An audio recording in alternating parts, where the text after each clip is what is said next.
රාත්‍රී 9යි. මේ ශ්‍රී ලංකා ගුවන්විදුලි සංස්ථාවයි. මෙන්න ප්‍රවෘත්ති. සංස්කරණයේ ඉදිරිවිර ගුණසේකර, ප්‍රකාශය ජානක සුනිත් බණ්ඩාර. පොසොන් රාජ්‍ය මහෝත්සවය ජනපති ප්‍රධානත්වයෙන්. මිහින්තලා පුදබිම ජනපති සුරතින් ඒකාලෝක වේ. හෙට රාත්‍රියේදී ජනාධිපතිතුමා ජාතිය අමතයි. හෙට අලුයම 4ට සංචරණ සීමා ඉවතට. අද තවත් කොවිඩ් මරණ 45ක්. සමස්ත මරණ සංඛ්‍යාව 2800ක් ඉක්මවයි. ගත වූ කාලය තුළ PCR පරීක්ෂණ 38,94,000ක්. කොවිඩ් ප්‍රතිශක්තිකරණ වැඩපිළිවෙල වෙනුවෙන් ඇමරිකන් ඩොලර් මිලියන 425ක්. කොවිඩ් මර්ධන එන්නත් අපනයනයට ඉන්දියාව යළිත් සූදානම්. ශ්‍රී ලංකා එංගලන්ත පන්දුවාර 20/20 දෙවන ක්‍රිකට් තරගය රාත්‍රී 11ට කාඩිෆ්හිදී. තරගය පිළිබඳ තොරතුරු සිටි FM නාලිකාවෙන්. මේ ප්‍රවෘත්ති ශ්‍රී ලංකා ගුවන්විදුලි සංස්ථාවෙන්. මෙවර රාජ්‍ය පොසොන් උත්සවය මිහින්තලා රාජමහා විහාරස්ථානයේදී පැවැත්වේ. ජනාධිපති ගෝඨාභය රාජපක්ෂ මැතිතුමාගේ ප්‍රධානත්වයෙන් මිහින්තලා ආලෝක පූජාව අද විවෘත කෙරිණ. මේ අතර පොසොන් පුර 15ක පොහොය නිමිත්තෙන් දිවයින පුරා වෙහෙර විහාරස්ථානවල අද විවිධ පින්කම් පැවැත්වින. බොහෝ වෙහෙර විහාරස්ථානවල ශබ්ද විකාශන යන්ත්‍ර මගින් පිරිත් සජ්ජායනා කෙරෙනු අතර සදහැවතුන්ට නිවස්වල සිට ආගමික වතාවත් සිදු කිරීමට අවස්ථාව සලසා දී තිබින. ඓතිහාසික සිතුල්පව්ව රාජමහා විහාරස්ථානයේද අද ආගමික වැඩසටහන් රැසක් පැවැත්වින. එම ආගමික වැඩසටහන් ජාතික ගුවන්විදුලිය ඔස්සේ සජීවීව ප්‍රචාරය කිරීමටද කටයුතු කළේය. මහනුවර ශ්‍රී දළදා මාලිගාවේ පොසොන් පින්කම් සෞඛ්‍ය ආරක්ෂිතව සීමිත පිරිසකගේ සහභාගීත්වයෙන් පැවැත්වින. පානදුර ගල්ගොඩ ශ්‍රී මහා විහාරස්ථානයේ පැවැත්වෙන ආගමික වතාවත් ජාතික ගුවන්විදුලියේ වෙළඳ සේවයෙන් සජීවීව ප්‍රචාරය කෙරිණ. තිස්සමහාරාම රාජමහා විහාරය, පන්නගමුව දියමැදි විහාරය, යටාල විහාරය, සිතුල්පව්ව රාජමහා විහාරය සහ සිරිමංගලාරාමයේ ඇතුළු විහාරස්ථානවල එම පින්කම් සංවිධානය කර තිබුණේ සෞඛ්‍ය මාර්ගෝපදේශවලට අනුකූලවයි. මේ අතර අග්‍රාමාත්‍ය මහින්ද රාජපක්ෂ මහතාගේ ප්‍රධානත්වයෙන් පැවැත්වෙන පොහෝ දින ආගමික වතාවත් කාල්ටන් නිවසේදී අද සිදුවිය. පූජ්‍ය පොල්වත්තේ ප්‍රේමානන්ද ස්වාමීන් වහන්සේ එම ආගමික වතාවත් මෙහෙය වූහ. ශ්‍රී ලංකා ගුවන්විදුලි සංස්ථාව සංවිධානය කරන රතන සූත්‍ර දේශනාව අනුරාධපුර සාරානන්ද මහා පිරිවෙනේදී අද පසරු 6:30 සිට පසරු 7:30 දක්වා පැවැත්වින. උතුරු මැද පළාත් සභාව මීට දායකත්වයේ සැපෙయ్య. ගාල්ල දිස්ත්‍රික්කයේ සියලුම ප්‍රාදේශීය ලේකම් කාර්යාල ආවරණය වන පරිදි මාර්ගගත ක්‍රමයට පොසොන් බැතිගී වැඩසටහනක් සංවිධානය කර තිබින. එය පවතින තත්ත්වය හමුවේ නවමු අත්දැකීමක් වූ බව ගාල්ල දිස්ත්‍රික් ලේකම් ශාන්ත වීරසිංහ මහතා ජාතික ගුවන්විදුලියට පැවසීය. පොසොන් පොහොය නිමිත්තෙන් පොළොන්නරුව දිස්ත්‍රික්කයේ වෙහෙර විහාරස්ථාන රැසකද පින්කම් පැවැත්වින. සෝමාවතිය, ගල් විහාරය, දිඹුලාගල ආරණ්‍ය සේනාසනය ඇතුළු විහාරස්ථානවල සෞඛ්‍ය මාර්ගෝපදේශවලට අනුව මහා සංඝරත්නයේ සහභාගීත්වයෙන් පමණක් එම පින්කම් සංවිධානය කර තිබින. පොළොන්නරුව පොසොන් දළදා පෙරහර මෙවර නොපැවැත්වෙන බැවින් සදහතුක ධාතු කරඬුව පස්වරු 6ට ඓතිහාසික වටදාගයට වැඩමවා සෙත් පිරිත් සජ්ජායනා කිරීමට කටයුතු කෙරිණ. පොළොන්නරුව සොළොස්මස්ථානාධිපති අස්ගිරි පාර්ශවයේ අනුනායක පූජ්‍ය වෙඬරුවේ උපාලි ස්වාමින් වහන්සේගේ අනුශාසනා මත පින්කම් පැවැත්වින. තිස්සමහාරාම රාජමහා විහාරය, පන්නගමුව දියමැදි විහාරය, යටාල විහාරය, සිරිමංගලාරාමයේ ඇතුළු විහාරස්ථානවලද සෞඛ්‍ය මාර්ගෝපදේශවලට අනුව පොසොන් පින්කම් සංවිධානය කර තිබෙන. ජනාධිපති ගෝඨාභය රාජපක්ෂ මැතිතුමා හෙට ජාතිය අමතමින් විශේෂ ප්‍රකාශයක් සිදු කිරීමට නියමිතයි. නිවේදනයක් නිකුත් කරමින් ජනාධිපති මාධ්‍යංශය සඳහන් කළේ හෙට රාත්‍රී 8:30ට එම විශේෂ ප්‍රකාශය සිදු කරන බවයි. ජාතික ගුවන්විදුලියේ ජාතික සහ ප්‍රාදේශීය සේවා ඔස්සේ එය සජීවීව විකාශය කෙරේ. උද්ගතව ඇති තත්ත්වය හමුවේ සැදැහැවත් බෞද්ධ ජනතාව නිවෙස් වලටම වී පොසොන් උත්සවය සැමරීමට කටයුතු කළ බව මහාචාර්ය පූජ්‍ය අගලකඩ සිරිසුමන ස්වාමින් වහන්සේ පවසති. ශ්‍රී ලංකා ගුවන්විදුලි සංස්ථාවද ජාතියේ වගකීම ඉටු කරමින් පොසොන් පොහොය නිමිත්තෙන් සුවිශේෂී කාර්යභාරයක් ඉටු කළ බව උන්වහන්සේ පැවසූහ. මෙවර පොසොන් සමය අද දවසේ ශ්‍රී ලාංකිකයන් බෞද්ධයන් වගේම සිංහලයන් හැමදෙනාම තමන්ගේ නිවෙස්වලට වී බොහෝම ආගමානුකූලව ප්‍රතිපත්ති ධර්මානුකූලව ගත කළාය කියන අදහස අපට පෙනෙනවා. සියලුම ජනමාධ්‍ය තමන්ගේ කාර්යභාරයන් හොඳින් මැනවින් ඉටු කරමින් නිවෙස්වලට වී ගත කරන ජනතාවට අවශ්‍ය වැඩසටහන් රාශියක් ඉදිරිපත් කෙරුවා. ජාතික ගුවන්විදුලිය තමන්ගේ සියලුම නාලිකාවන් ඒ වෙනුවෙන් කැප කරලා තිබුණා. වැඩසටහන් විහාරස්ථානවල සිට විකාශනය කළා. සංචරණ සීමා හෙට ඇලවීම 4ට ඉවත් කළද වගකීමෙන් කටයුතු කරන්නැයි සෞඛ්‍ය සේවා අධ්‍යක්ෂ ජනරාල් වෛද්‍ය අසේල ගුණවර්ධන මහතා ජනතාවගෙන් ඉල්ලීමක් කරයි. පළාත් අතර සංචරණ සීමා ලබන 5 වෙනිදා දක්වා ක්‍රියාත්මක කෙරේ. දෛනික කොවිඩ් ආසාදිතයන් සංඛ්‍යාව 2000කට අධිකය. එබැවින් ජනතාව පූර්ණ සෞඛ්‍ය මාර්ගෝපදේශ අනුගමනය කිරීම අත්‍යවශ්‍ය වේ. ආසාදිතයන් වැඩි වූහොත් දැඩි සංචරණ සීමාවලට යාමට සිදුවෙන ඇති බවද හෙතම වැඩිදුරටත් පෙන්වා දෙයි.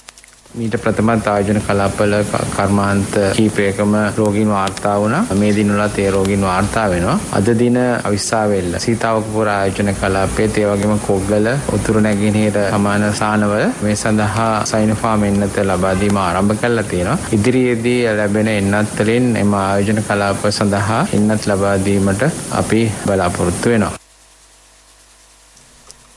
දවසේ ගත වූ පැය කිහිපය තුළ COVID-19 ආසාදනය වූවන් 1917 දෙනෙකු හඳුනාගත් බව යුද හමුදාපති ජනරාල් ශවේන්ද්‍ර සිල්වා මහතා පවසයි. ඒ අනුව මෙරටදී හඳුනාගත් සමස්ත ආසාදිතයන් සංඛ්‍යාව 2,48,26,26කි. ආසාදිතයෝ 1,639 දෙනෙක් සුවය ලබා අද දිනය තුළ රෝහල් වලින් පිටව ගියහ. මේ වන විට මෙරටින් වාර්තා වන කොවිඩ් ආසාදිත මරණ සංඛ්‍යාව 2,814කි.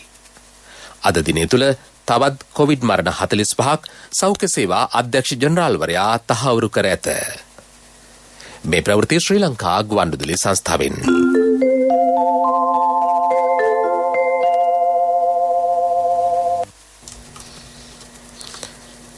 යලිත් ප්‍රවෘත්ති. මේ වන විට මෙරට තුළ සිදු කර ඇති PCR පරීක්ෂණ සංඛ්‍යාව 38,94,775ක් බව සෞඛ්‍ය අමාත්‍යාංශය කියයි.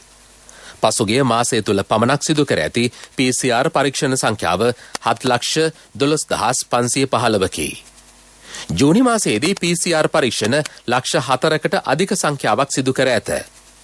ඉහළ යන රෝගී සංඛ්‍යාවේ අවශ්‍යතාව අනුව PCR පරීක්ෂණ සිදු කරන රසායනාගාර පද්ධතිය පුළුල් කිරීමටද සෞඛ්‍ය අමාත්‍යාංශය කටයුතු කර තිබේ. කොවිඩ් ප්‍රතිශක්තිකරණ එන්නත් කරන වැඩපිළිවෙල වෙනුවෙන් රජය වෙන් කර ඇති මුදල ඇමරිකන් ඩොලර් මිලියන 425.6ක් බව සෞඛ්‍ය අමාත්‍ය පවිත්‍රා වන්‍යාරච්චි මහත්මිය පවසයි. ස්පුට්නික් V එන්නත් මාත්‍රා මිලියන 13ක් මිලදී ගැනීම සඳහා වැය කරන මුදල ඇමරිකානු ඩොලර් මිලියන 129කි. ෆයිසර් එන්නත් මාත්‍රා මිලියන 5ක් මිලදී ගැනීමට ඇමරිකන් ඩොලර් මිලියන 33.75ක්ද කොවිෂීල්ඩ් එන්නත් මාත්‍රා මිලියන 10ක් මිලදී ගැනීම සඳහා ඇමරිකන් ඩොලර් මිලියන 52.5ක්ද සයිනෝෆාම් එන්නත් මාත්‍රා මිලියන 14ක් මිලදී ගැනීම සඳහා ඇමරිකන් ඩොලර් මිලියන 210ක්ද වැය කෙරේ. ලෝක බැංකුව සහ ආසියානු සංවර්ධන බැංකුව අදාළ ප්‍රතිපාදන ප්‍රතිපූර්ණය කිරීමට එකඟතාව පළ කර ඇති බවද අමාත්‍යවරිය පැවසුවාය. සමස්ත එන්නත් කරන වැඩසටහන යටතේ රටේ ජනගහනයෙන් 60%ක් ආවරණය කිරීම රජයේ අපේක්ෂාවයි. කොවිඩ් ව්‍යාප්තිය පාලනය කිරීමට හැකි සියලු පියවර රජයක් ලෙස ගන්නා බව අමාත්‍ය නාමල් රාජපක්ෂ මහතා පවසයි. එන්නත් කරන වැඩපිළිවෙල සාර්ථකව ක්‍රියාත්මක කෙරේ. කොළඹ, කළුතර සහ ගම්පහ දිස්ත්‍රික්කවලට තවත් අතිරේක එන්නත් ප්‍රමාණයක් ලබා දීමට කටයුතු කෙරේ. දකුණු ආසියානු කලාපයේ රටවල් අතර කඩිනමින් එන්නත් කරන වැඩපිළිවෙල අවසන් කළ රට බවට ශ්‍රී ලංකාව පත් කිරීම රජයේ අරමුණ බව උලහිටිවල ප්‍රදේශයේ පැවති වැඩසටහනකට සහභාගී වෙමින් අමාත්‍යවරයා කීවේය. රට වසා තැබීම හෝ විවෘත කිරීම දේශපාලන තීන්දුවක් නොවන බව සංචාරක අමාත්‍ය ප්‍රසන්න රණතුංග මහතා අවධාරණය කරයි. එම තීන්දුව ගනු ලබන්නේ සෞඛ්‍ය අංශ නිකුත් කරන උපදෙස් අනුව බව හෙතෙම කියයි. COVID-19 වසංගතය පාලනය කිරීම සඳහා සහාය දැක්වීම හැර තීරණ ගැනීමේ ක්‍රියාවලිය සඳහා ත්‍රිවිධ හමුදාව මැදිහත් නොවේ. පවතින තත්ත්වය පිළිබඳව ඇතමුන් සාවද්‍ය ප්‍රකාශ සමාජගත කිරීමට කටයුතු කමින් සිටින බවද අමාත්‍යවරයා පෙන්වා දෙයි. පසුගිය වසරේ අධ්‍යයන පොදු සහතික පත්‍ර උසස් පෙළ විභාගයේ නැවත සමීක්ෂණ කටයුතු අයදුම්පත් කැඳවීම මාර්ගගත ක්‍රමයට පමණක් සිදු කරේ. විභාග දෙපාර්තමේන්තුව ප්‍රකාශ කළේ ලබන මස 10 වෙනිදායින් අයදුම්පත් බහර ගැනීම අවසන් වන බවයි. පාසල් අයදුම්කරුවන් විදුහල්පති මගින් අයදුම්පත් එවීම අවශ්‍ය නොවන බව විභාග කොමසාරිස් ජෙනරාල් සනත් පූජිත මහතා පැවසීය. විභාග දෙපාර්තමේන්තුවේ වෙබ් අඩවියෙන් හෝ නිල ජංගම දුරකථන යෙදවුම් මගින් අයදුම්පත් ලබා ගැනීමට හැකිය. කැලණි විශ්වවිද්‍යාලයේ සමාජ විද්‍යාපීඨයේ සහ මානව ශාස්ත්‍ර පීඨයේ පළමු වසර අධ්‍යයන කටයුතු නිල වශයෙන් හෙට ආරම්භ කරන බව එම විශ්වවිද්‍යාලයේ උපකුලපති ජ්‍යෙෂ්ඨ මහාචාර්ය නිලන්තිද සිල්වා මහත්මිය පවසයි. මාර්ගගත නවක ශිෂ්‍ය නමිනීකරණ වැඩසටහන හෙට සහ අනිද්දා පැවැත්වෙයි. අධ්‍යයන කටයුතු ලබන මාස පළමු වනදා ආරම්භ කරන බව උපකුලපතිවරිය ජාතික ගුවන්විදුලියට පැවසුවාය. 2019 වසරේ අධ්‍යයන පොදු සහතික පත්‍ර උසස් පෙළ විභාගයේ සමත්ව කැලණි විශ්වවිද්‍යාලයට තේරී ඇති ශිෂ්‍ය ශිෂ්‍යාවන් වෙනුවෙන් මෙලෙස අධ්‍යයන කටයුතු ආරම්භ වෙයි. රුහුණු මහා කතරගම දේවාලයේ වාර්ෂික ඇසළ පෙරහර මංගල්‍යය චාරිත්‍රානුකූලව පවත්වන බව කතරගම මහා දේවාලයේ බස්නායක නිලමේ ගිෂාන් ගුණසේකර මහතා පවසයි. සෞඛ්‍ය මාර්ගෝපදේශවලට යටත්ව සියලු කටයුතු සිදු කරේ. පෙරහර නැරඹීමට අවස්ථාව ලබා දීම සම්බන්ධව ඉදිරියේදී තීරණය කරේ. ලබන මාස 10 වෙනිදා ආරම්භ වන පෙරහර 24 වෙනිදා අලුයම මැණික්ගඟේ දිය කැපීමේ චාරිත්‍රයෙන් අවසන් කරේ. මීළඟට ප්‍රමුඛ පුවත. ප්‍රමුඛ පුවත ඔබ වෙත ගෙනෙන්නේ සෑම ගෙදරකම සිටිය යුතු වෙද මහත්මයා සිද්ධාලේප.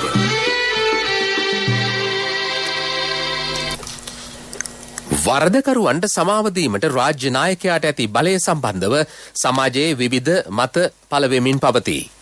ඒ සම්බන්ධව අදහස් දක්වන ශ්‍රී ලංකා නීතිඥ සංගමේ හිටපු සභාපති ජනාධිපති නීතිඥ යූආර් ද සිල්වා මහතා අපරාධ නඩු විධාන සංග්‍රහයේ 311 අයත් වෙන 26 වෙනි පරිච්ඡේදය යටතේ ජනාධිපතිතුමාට විශේෂයෙන්ම අනුගමනය කළ හැකි ක්‍රියාපටිපාටිය වෙනුවෙන්ම වෙන් කළා තියෙනවා. ඒතකොට ඒකට 311 සහ 312 කියන වගන්ති අයත් වෙනවා. යම්කිසි ආකාරයකින් ජනාධිපතිතුමාට සමාව ලබා දෙන්න ලෙසට ඉල්ලීමක් කරනු ලැබුවහොත් ඒ අවස්ථාවේදී අනුගමනය කළ යුතු ක්‍රියාපටිපාටියක් තිබෙනවා. එෙහිදී ජනාධිපතිතුමා විසින් ඒ නඩුව විභාග කළ විනිශ්චයකාරතුමාගෙන් හෝ විනිශ්චය සභාවක් කළා නම් එහි මූලාසනාරූඪ විනිශ්චයකාරතුමාගෙන් ඒ පිළිබඳව විමසීමක් කරලා තුමාගේ නිරීක්ෂණ ඒ සම්බන්ධව සමාව දීමට අදාළව මතය ඒ ආදී දේවල් විමසා බැලීම කරන්න පුළුවන්. එහෙම කරලා ඒ තොරතුරු ලබා ගැනීමෙන් අනතුරුව ඒ කාරණා පිළිබඳව එතුමා පැහැීමටපත් වෙනවා නම් ඒ ඉල්ලා සිටින සහනය ලබා දීමට සුසුයි කියලා ඒ වගේ අවස්ථාවකදී අපේ නීතියෙන් තමයි ඒක ලබා දීලා තියෙන්නේ.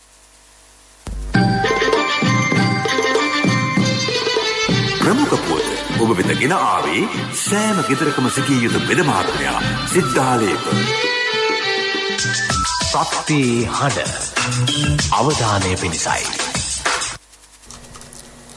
කොවිඩ් වෛරසය ආසාදනය වූවන්ට දිගුකාලීන ආබාධවලින් පෙළීමට සිදුවෙනු ඇති බවට පර්යේෂණයකින් අනාවරණ වී තිබේ.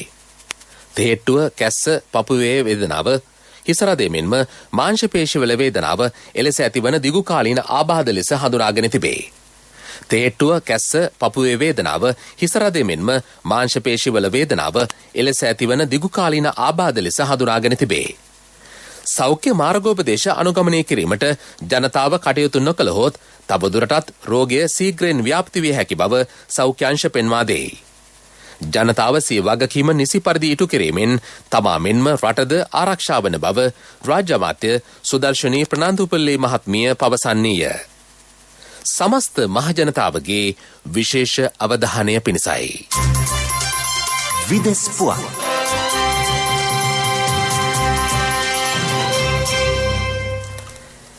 දවසේ ගත වූ පැය කිහිපය තුළ ලොව පුරා COVID-19 ආසාදිතයන් 1,25,794ක් වාර්තා වී තිබේ.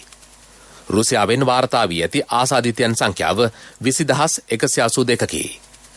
දිනය තුළ කොවිඩ් මරණ 2,486ක් වාර්තා වී තිබේ.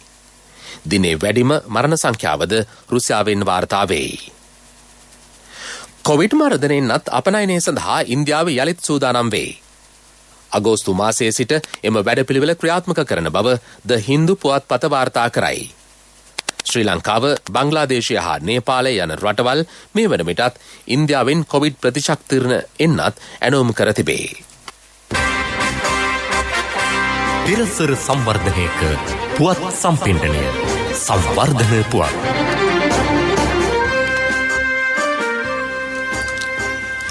මිනුවන්ගොඩ නගර සභා සීමාව තුළ ජනතාවට පැය 24 පුරා ජල පහසුකම් ලබා දීමේ වැඩපිළිවෙලක් ක්‍රියාවට නැංවේ. මීට පෙර එම ප්‍රදේශයේ ජල සැපයුම පැය කිහිපයකට පමණක් සීමා විය. නව වැඩපිළිවෙල යටතේ පවුල් 3000කට පමණ සෙත සැලසෙයි. මේ පළමු ජල සම්පාදන හිමිකම් පත අමාත්‍ය නාමල් රාජපක්ෂ මහතා විසින් පිරිනමන ලදී. ක්‍රීඩා පුවත්. ශ්‍රී ලංකා එංගලන්ත පන්දුවර 2020 දෙවන ක්‍රිකට් තරගය එංගලන්තයේ කාඩිෆ්විදී අද රාත්‍රී 11ට ආරම්භ වේ. දෙරට අතර පැවති පළමු තරගය කඩලු 8කින් ජය ගැනීමට එංගලන්තය සමත් විය. අද පැවැත්වෙන තරගයේ විස්තර විටින් විට ගෙනීමට ජාතික ගුවන්විදුලියේ සිටි FM නාලිකාව සූදානමින් සිටී. FM තරංගමාලා 89.6 සහ 89.8න් රාත්‍රී 11 සිට ඊට සවන් දීමට හැකිය. ජාත්‍යන්තර ඔලිම්පික් දිනය වීඩියෝ තාක්ෂණ ඔස්සේ සැමරීමට රටවල් රැසක් ඊයේ කටයුතු කළහ.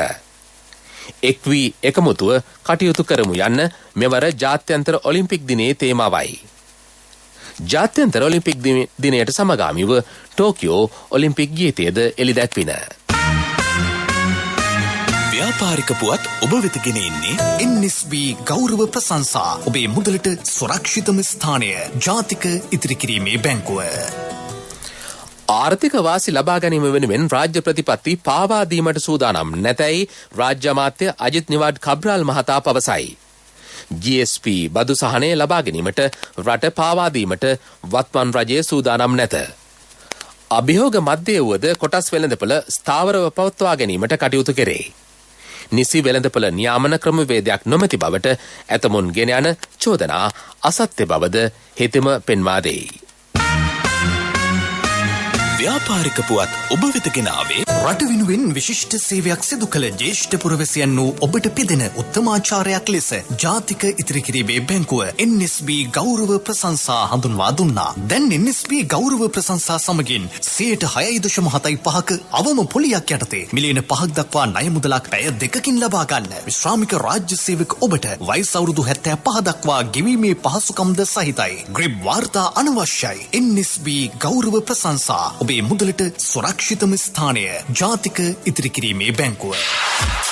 ආර්ථික පුවත් ආවරණය යුතුයකම් වගකීම් එක්ක සල්ලි ඉතුරු කරන්න ලේසි නෑ. ඔබේ ස්ථාවර තැන්පතෝට ආකර්ෂණීය පොලියක් හා ආරක්ෂාවක් දෙන්න අපි පොරොන්දු වෙන්නේ ඒකයි. LOLC Finance ස්ථාවර තැන්පතු ඉතිරිය උතුරන්න. 2001 දෙසැම්බර් 13 වෙනි දින නීතිගත කරන ලද LOLC Finance PLC ICRA Lanka limited වෙතින් SLA ස්ථාවර ශ්‍රේණිය ලබා ඇත. 2011 අංක 42 දරන මුදල් ව්‍යාපාර පනත යටතේ ශ්‍රී ලංකා මහ බැංකුවේ මුදල් මණ්ඩලය වෙතින් බලපත්‍රලාභී මුදල් සමාගමකි. කුලියාපිටිය ගොවිජන සේවා බල ප්‍රදේශය තුළ කාබනික පොහොර නිෂ්පාදනය කිරීමේ ව්‍යාපෘතියක් ආරම්භයි. පොහොර නිෂ්පාදනයට අවශ්‍ය ඉඩමක් ප්‍රදේශයේ පදිංචිකරුවෙකු වන ජයන්ත වික්‍රමසිංහ මහතා පරිත්‍යාග කර ඇත. සෞභාග්‍ය දැක්ම ප්‍රතිපත්ති ප්‍රකාශය යථාර්ථයක් බවට පත් කරමින් කාබනික පොහොර රට තුළ ව්‍යාප්ත කිරීම මෙම වැඩපිළිවෙලේ අරමුණ බව කුලියාපිටිය ගොවිජන සේවා නිලධාරී AMS ප්‍රියශාන්ත මහතා පවසයි. මගේ මහත්තයා දාපු මේ රත්තරන් මුද්ද තමයි මගේ ජීවිතේ. LOLC එකට ඔයාලගේ රත්තරන් පණ වගේ. ඔයාලගේ රන් බහන්න අපි ළඟ තියනකල් ඔයාලට ජීවිත රක්ෂණයකුත් දෙන්නේ අපි විතරයි. වෙලාවට ගෙවා ගන්න බැරි වුණොත් ඔයාලගේ රත්තරන් කොහොම හරි ඔයාලටම දෙන එකයි අපේ ප්‍රතිපත්තිය. ගෙවා ගන්න අමාරුනොත් අපි කතා කරලා විසඳුමකුත් දෙනවා. මුද්දට මං හිතපු නැති ගාණක් හම්බුණා. ආපු ගමන් වැඩෙත් උනා. වටිනා තෑග්ගකුත් හම්බුණා. LOLC එක කරන ගනුදෙනුවක් රත්තරන් වටින ගනුදෙනුවක් කියන්නේ ඒකනේ. LOLC ෆයිනෑන්ස් රන් සවි රන් අය සේවාව. රත්තරන්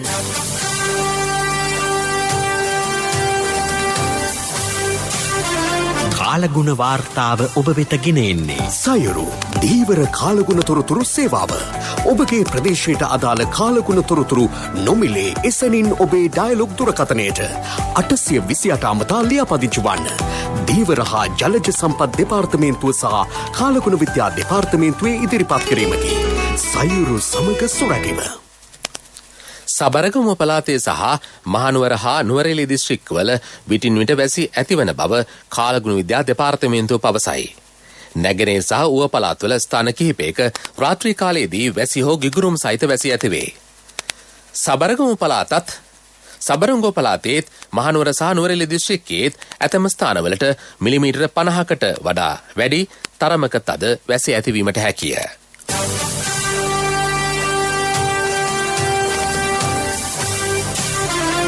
කාලගුණ වාර්තාව ඔබ වෙත ගෙන ආවේ සයුරු දීවර කාලගුණ තොරතුරු සේවාව.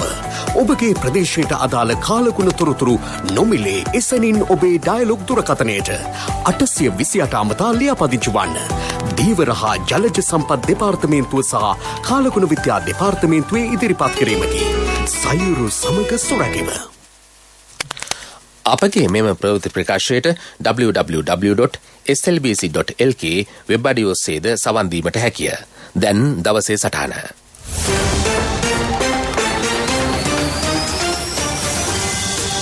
ඉන්දියාවෙන් නිර්මාණය වූ බුදුදහම එදා ලංකාවේ පෝෂණය කළේ අශෝක අධිරාජ්‍යගේ මැදිහත්වීම තුළනි. මිහිඳු හිමියන්ගේ සහ සංඝමිත්‍ර මෙහෙණින් වහන්සේගේ ආගමනයන් එය පසක් කරවයි. එම කාර්යයේ අද දවසේ වගකීම ඉටු කරන්නේ නූතන ධර්මාශෝක රජුගේ නිර්මාණකරුවෙකි. සුන් බොන්නෝ විහෙර අශෝක රජු පිළිසකර කළාමෙන් ඔහුද ජලි සියල්ල පිළිසකර කළේය. අධ්‍යාත්මික වටිනාකම් ඍජු ප්‍රතිපත්ති සපිරි එම ස්ථාවරය ඊළඟ රාජ්‍ය පැවැත්මේ ආරම්භය වන්නේය. කොවිඩ් සමයක මෙවැනි පෝයක අනිකාගේ වේදනාව හඳුනා ගැනීමේද එවැනි පාලකෙක් රටේ සිටීම නිසා නොවේද? අපි ජාතික ගුවන්විදුලියේ වගකීම සැමදා සාධාරණව ඉටු කරමු.